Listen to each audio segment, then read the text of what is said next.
ശീതകാല സമ്മേളനം അവസാനിച്ചതിനു പിന്നാലെ ലോക്സഭാ സ്പീക്കർ ഓം ബിർള നടത്തിയ ചായ സൽക്കാരത്തിനിടെ RSP അംഗം NK പ്രേമചന്ദ്രന്റെ പാർലമെന്ററി ഇടപെടലുകളെ പ്രകീർത്തിച്ച് പ്രധാനമന്ത്രി നരേന്ദ്രമോദി.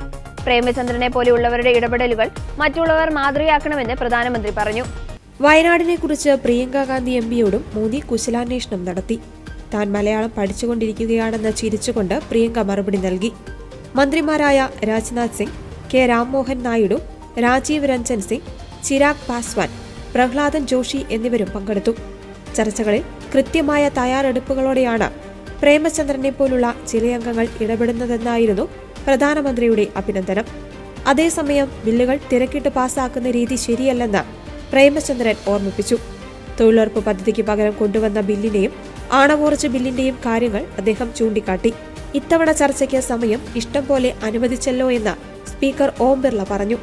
രാത്രിയിലല്ലേ ധൃതി പിടിച്ച ചർച്ച നടത്തിയതെന്ന് പ്രേമചന്ദ്രൻ ചോദിച്ചു. പ്രേമചന്ദ്രന്റെ രീതി മാതൃകയാക്കുവാൻ ശ്രമിക്കുന്നുണ്ടെന്ന് പ്രിയങ്ക ഗാന്ധി പറഞ്ഞു.